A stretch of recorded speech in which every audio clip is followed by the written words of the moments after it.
السلام عليكم، ازيكم يا حلوين؟ عاملين ايه يا بنات؟ يا رب تكونوا بخير في اتم صحه واحسن حال. اللهم صل وسلم وبارك على سيدنا محمد وعلى اله وصحبه وسلم. ان شاء الله باذن الله النهارده فيديو جديد هنعمل مع بعض.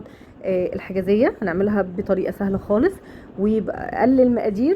ان شاء الله باذن الله فيديو النهارده يعجبكم. بس لو اول مره تشوفي قناتي، انا نوره، بتمنى تنوريني بالاشتراك في القناه وتفعلي زر الجرس على الكل عشان كل ما انزل فيديو جديد يوصلك بيه اشعار وتنضمي لعيلتي الجميله. وكمان عايزه ارحب بالحلوين اللي معايا من اول بدايه القناه. بجد بحبكم قوي في الله، ودايما يا رب معايا مشجعيني كده وفي ظهري. وبتمنى اللي لسه متابع الفيديوهات بدون اشتراك نوروني بالاشتراك من زر الاشتراك اللي تحت الفيديو عشان القناه تكبر اكتر واكتر كده بيكم. يلا بينا بقى نشوف فيديو النهارده هنعمل فيه ايه. هنعمل الحجازيه بطريقه سهله زي ما قلت لكم. مقاديرها بسيطه خالص وان شاء الله باذن الله هتعجبكم. يلا ندخل على الفيديو على طول نشوف مقاديرنا عباره عن ايه. اول حاجه مادام هنعمل اي معجنات فيها خميره فلازم الاول نجرب او نختبر الخميره لوحدها عشان نتاكد ان الخميره شغاله وهتبقى معانا كده تمام في العجينه. هعمل ايه؟ معايا نص كوبايه من الميه الدافيه او الفتره، عليها معلقه كبيره من الخميره الفوريه او كيس من الخميره الفوريه، عليها 3 معالق كبار من السكر. انا هنا عشان اشتغلت بمعلقه صغنونه معلقه صغيره فحطيت كذا معلقه، بس هما 3 معالق كبار من السكر. هبتدي بقى ادوب الخميره كويس مع السكر كده في الميه، واول ما اتاكد ان السكر داب والخميره ما فيهاش اي تكتلات هغطي عليها وهركنها على جنب، وتعالوا نشوف باقي المقادير مع بعض. بس كده هغطي عليها وهسيبها على جنب وهجهز باقي المقادير بتاعتي. اول حاجه بوله فاضيه كده معايا وهبتدي ان انا اضيف فيها كوبايه ونص من دقيق السميد. معايا دقيق سميد عادي خالص سايب من عند اي عطار او اي حد بيبيع مستلزمات حلويات. جبت نص كيلو من دقيق السميد وده هعمل منه الحشوه وهعمل منه الحجازيه. فهبتدي كده اخد منه كوبايه ونص او مج ونص على حسب اللي انت شغاله فيه، بس اللي هتعايري بيه المج او الكوبايه هو هتعايري بيه باقي المقادير بتاعتك. فحطيت كده مج ونص كده او كوبايه ونص من دقيق السميد، وهضيف عليهم كوبايه ونص من الدقيق الابيض. بس طبعا لازم خطوه مهمه قوي ان احنا ننخل الدقيق قبل ما نضيفه في اي حاجه او نستخدمه في اي حاجه، لازم ننخله. فبدات كده انخل كوبايه ونص من الدقيق واضيفها على دقيق السميد، الدقيق الابيض. ودي لقطه كده عشان اوريكم شكل الدقيق وهو بينزل من المصفى، شكله حلو قوي. كده معايا ايه؟ كده معايا كوبايه ونص من دقيق السميد وعليها كوبايه ونص من الدقيق الابيض. هضيف لها رشه من الملح، ورشه الملح ضروريه يا بنات حتى لو بنعمل حلويات عشان هي اللي بتعادل الطعم وبتظبطه، وكمان سنه عن الرسول عليه الصلاه والسلام. بعد ما ضفت في البوله دي كوبايه ونص من دقيق السميد كوبايه ونص من الدقيق الابيض رشه من الملح، هقلب المكونات دي كويس جدا مع بعض. وبعد كده معايا كوبايه كبيره من السمنه او الزبده او الزيت على سمنه اللي انت تحبيه. فككتها بس كده على النار، وبعد كده هبتدي اضيفها على الدقيق عشان ابس الدقيق كويس قوي بالسمنه بتاعتي. لازم اغلف كل حبايه من الدقيق، اخليها متغلفه كويس قوي بالسمنه. هتشوفوا هنعمل الكلام ده ازاي. بدأت كده بالمعلقة اقلب كويس عشان اتأكد ان السمنة بتتغلف، يعني الدقيق بيتغلف كويس قوي بالسمنة. وبعد كده اول ما احس ان هو خلاص يعني السمنة اتشربت مع الدقيق هبتدي اشتغل بقى بايدي كده خلاص. بدأت كده بايديا ابس كل حباية من الدقيق، سواء دقيق السميد او الدقيق الابيض، لازم اغلفها كويس جدا بالسمنة بالشكل اللي انتوا شايفينه. طبعا الشكل بيختلف والملمس بيختلف، فانت بتعرفي البس ده بيبقى عبارة عن ايه، يعني بتحسي بيه، بتعرفي هو تم او لسه بتعرفيه. لازم تتأكدي ان مفيش ولا حباية من دقيق السميد ولا الدقيق الابيض ظاهرة معاكي بصورتها الصحيحة كده، لازم تكون متغلفة بالسمنة بالشكل اللي انت شايفاه. خلاص كده بعد ما غلفته كويس قوي بالسمنه، هنا كنت نقلت الخميره في مج اكبر لان هي كانت هتفور من المج اللي انا كنت عاملاه فيها، نقلتها في نفس المج اللي انا عايرت بيه الدقيق. هنا كانت الخميره معايا نشطه ما شاء الله اللهم بارك، وارتفعت وعملت الفوم بتاعها، وهتشوفوا شكل الفوم ده دلوقتي. بصوا هنزله دلوقتي من الكوبايه عشان اوريكم شكله اهو. بدأت اضيف الخميرة بتاعتي على الدقيق عشان بقى ابتدي ان انا الم العجينة. انا هلم العجينة بس يا بنات، مش هعجن. الحجازية مش بتتعجن، الحجازية بتلفي العجينة كده وبتتأكدي ان هي اتعجنت معاكي كويس من غير ما بتعجني انت، بس بتلمي العجينة. هنا بدأت اقلب كده في العجينة مع الخميرة، وانا بقلبها كده حسيت ان ملمس العجينة مفرول في ايدي، يعني محتاج مية شوية. فهبتدي في اللحظة دي ازود معلقة بمعلقة، يعني مش هزود مرة واحدة. انا حطيت زي 3-4 معالق كده في المج، وضفتهم دلوقتي على العجينة دفعة واحدة كده، وهبتدي ان انا اقلب العجينة تاني. بقلب العجينة يا بنات، مش بعجنها، مش بتتعجن. بعد ما قلبتها كويس جدا كده مع بعض، يعني هتأكد منها ان هي دلوقتي بقت تمام، هاخد قطعة منها وهجربها كده. هحس ان هي بتتشكل معايا كويس جدا من غير ما يحصل فيها اي تشققات او اي حاجة. عجينة ناعمة ما شاء الله اللهم بارك، مع انها فيها دقيق سميط، بس ما شاء الله تبارك الله حلوة جدا. خلاص كده العجينة معايا تمام. هغطي بقى العجينة بتاعتي وهسيبها في مكان دافي كده في المطبخ. واحنا في الحر اللي احنا فيه ده، اي مخبوزات بنعملوها تخمر بسرعة عشان الحر. فغطيتها بالفوطة وركنتها على جنب دلوقتي. وانا نسيت اضيف عليها كيس او اي حاجة كده، عشان فهبتدي كده اقطعه من الجنب. كيس تلاجة عادي خالص هفتحه كده، وهغطي العجينة بتاعتي عشان لسببين: عشان اسرع من تخميرها، ان هي تخمر بسرعة. تاني حاجة ان انا كده كده هستخدمه عشان افرد عليه العجينة. فهبتدي ان انا افتكرته بعد ما غطيت العجينة عادي خالص، يعني غطيته تاني اهو، وهحط عليه الفوطه وهركنها تاني على جنب. تعالوا بقى نرجع للحشوه بتاعتنا تاني، نشوف هنعملها ازاي. اول حاجه معايا نص كوبايه من دقيق السميد، هبتدي اضيف عليها معلقتين من الكاكاو الخام الاسباني. ممكن تحطي اي كاكاو انت عايزاه، ممكن تحطي شوكولاته بودر، اللي هو بودر الشوكولاته ده، او مسحوق الشوكولاته، تحطي اللي انت عايزاه. وهنا معلقتين كبار او 3 كده من القرفه. ميزة الكاكاو او الشوكولاتة البودر ان هي بتحسن من طعم القرفة، فبتديها تست عالي شوية، بتعلي التست يعني. وبعد كده رشة من الفانيليا او ربع معلقة صغيرة من الفانيليا البودر، وهبتدي اقلب الكلام ده كله مع بعض.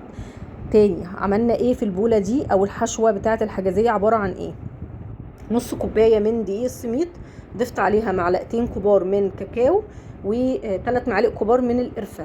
القرفة وكاكاو لازم يتنخلوا كويس، عشان لو في اي تكتلات ما تبقاش معاكي ظاهرة في الحشوة. وبعد كده اديتها رشة من القرفة. ممكن تضيفي في المرحلة دي نص كوباية من السكر البودر، بس انا ما ضفتش السكر، انا استكفيت بالسكر اللي حطيته مع الخميره اللي هم 3 معالق كبار. وفي حاجه تانية هعملها في اخر الفيديو كده هتشوفوها معايا. بعد ما حطيت بقى الفانيليا، بدات ان انا احط ميه كده رش كده على خفيف، واقلب العجينه بتاعتي كويس، الحشوه بتاعتي كويس.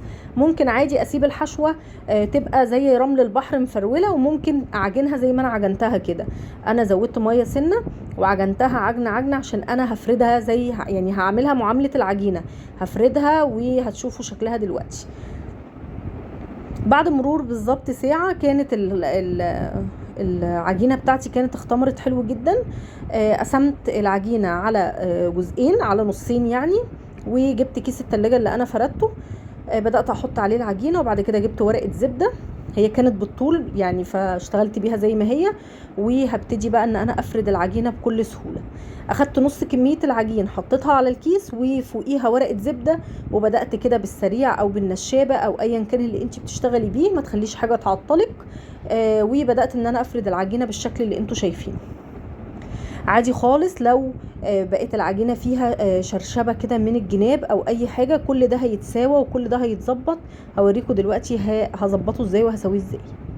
زي ما انتوا شايفين كده بالظبط. بعد ما فردت العجينة بتاعتي وبقى سمكها معايا 1 ملي كده، بدأت ان انا اجيب حرف السكينة واشيل بقى اي زوايد في العجينة او اي شكل كده مش مرغوب فيه في العجينة، بحيث ان انا ادور العجينة بتاعتي واخلي شكلها كده مرتب كده وشكله لطيف كده وحلو. فشلت اي زيادات، وطبعا الزيادات دي هتخش عادي في العجينة التانية، مش هتترمي ولا اي حاجة. بس كده شلت الزوايد كده زي ما انتوا شايفين. بتتشال بمنتهى السهولة بعد ما اتحددت بالسكينة. بعد كده بقى معايا صينية انا دهناها مسحة كده من السمنة، وهبتدي ان انا احط العجينة دي الطبقة اللي تحت قاع الصينية يعني. هبتدي ان انا احط العجينة بتاعتي في الصينية المدهونة بالشكل اللي انتوا هتشوفوه دلوقتي. ده كان شكل العجينة، وبصوا سمكها 1 ملي كده بالظبط، مش اكتر من كده. بعد كده جبت الصينيه بتاعتي المدهونه سمنه، وهبتدي بقى ان انا اضيف العجينه فيها بالشكل اللي انتوا شايفينه. هعمل حرف كده بسيط في العجينه عشان مش عايزه الحشوه بتاعتي تبقى ملامسه للجوانب بتاعه الصينيه، انا عايزاها تبقى على العجينه بالظبط. فبدات اعمل حرف كده للحجازيه للعجينه بتاعتي بالشكل اللي انتوا شايفينه. خلاص كده فردتها زي ما انتوا شايفين، فردت معايا كويس اللهم بارك، وبقى ليها حرف ما شاء الله كله زي الفل. تعالوا بقى على نفس الكيس بتاعنا تاني، وهجيب الحشوه اللي انا عملتها. وزي ما قلت لكم عادي خالص ان انت ممكن تخليها زي رمل البحر، واحنا قبل كده عاملين الحجازيه مع بعض في القناه، وكنت مخلياه زي رمل البحر. بس المره دي الكاكاو جه مني زياده سنه، يعني الميه جت زياده سنه، هي جت معايا كده، فمفيش اي مشكله، مش هتترمي او مش هتبوظ، هستخدمها برضو. بس هي الحجازيه الطبيعي ان هي بتبقى مفروله زي رمل البحر كده. هسيبها دي زي ما هي يعني مشرشبه كده عادي خالص. انا بقى هظبطها زي ما انتوا شايفين كده بالظبط، وهبتدي ان انا اسويها على العجينه اللي في قاع الصينيه. هسويها كده بالشكل اللي انتوا شايفينه. هنجيب الكيسه بتاعتنا تاني اللي احنا بنفرد عليها، وهجيب الجزء التاني بقى من العجينه، وبرضه هضيف ورقه الزبده بالشكل اللي انتوا شايفينه، وهبتدي ان انا افرد العجينه اللي هتتحط بقى على الوش. خلاص هفردها زي ما انتوا شايفين كده بالظبط. انا هنا بقى كنت مشغله المروحه جنبي، فكانت بتطير في الكيس، فمعلش بقى يعني اعذروني. انا هفصلها دلوقتي اما احس ان هي مضايقاني وانا بشتغل كده، فهفصلها. هفرد بقى العجينه زي ما فردنا العجينه الاولانيه، وبرده هنعمل نفس الحركه، برضو بحرف السكينه، وهنساوي الحروف كلها. الزيادات هنشيلها، وهاخد بس اللي انا محتاجاه في الصينيه. اللي طلع ده بقى انا لفيته وعملته كده زي السينابون كده، وسويته في الفرن عادي خالص. هنبقى نعمل السينابون ان شاء الله باذن الله مع بعض في فيديو. بس كده هي دي طبقه العجينه اللي على الوش. هبتدي بقى ان انا اظبطها كده عشان حسيت ان هي حرفها جه اكتر بره. هشيلها عادي خالص على ايدي زي ما انتوا شايفين. العجينه حلوه ما شاء الله اللهم بارك، حلوه وطريه ولينه كده، وانا شغاله بيها كان طعمها جبار بصراحه. جربوها وان شاء الله باذن الله هتعجبكم. بدات بقى اثبت الحرف اللي فوق كده على الحرف اللي تحت، وهبتدي ان انا اقفلهم كده على بعض بالشكل اللي انتوا شايفينه. هثبت بس كده التثبيت العادي، وهثبت الحرف. بصراحة انا سبت الحجازية كلها وكنت باكل الحرف ده يعني كان طعمه كان حلو جدا، وانا مش بحب الحشوة بتاع الحجازية يبقى كتير، فكان الحرف كان حلو قوي بالنسبة لي بصراحة.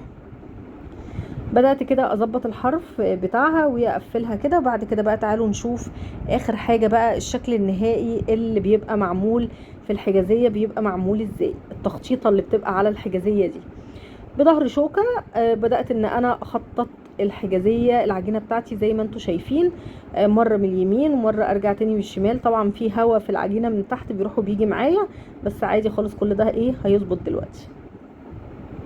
بدأت اخطط بقى العجينة زي ما انتوا شايفين كده شكلها، عشان بس اخد شكل التضليعة اللي بتبقى على قطعة الحجازية من فوق.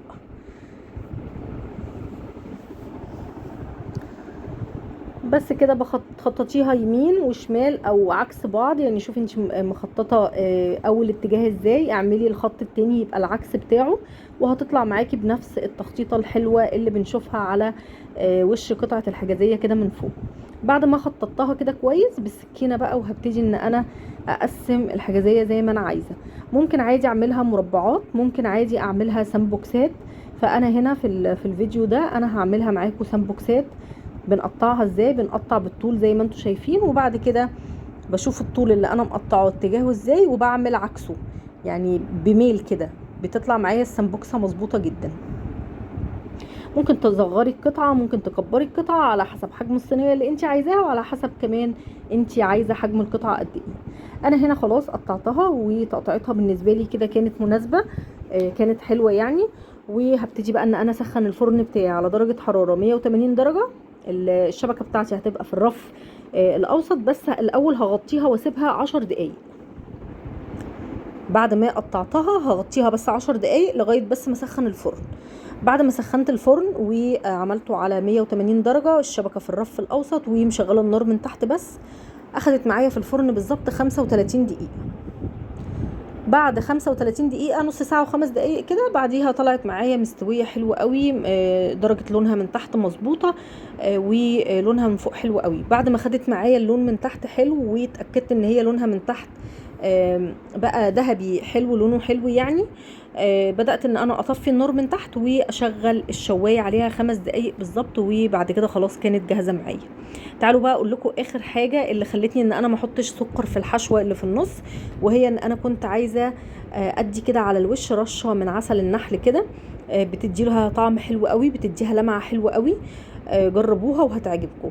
كان عندي عسل نحل، وكنت حابة ان انا احط منه رشة كده على الوش، وطبعا نزل معايا في حروف الصينية كده لتحت، فعايزة اقول لكم على التست بتاعها خالص خالص، فجربوها وان شاء الله باذن الله.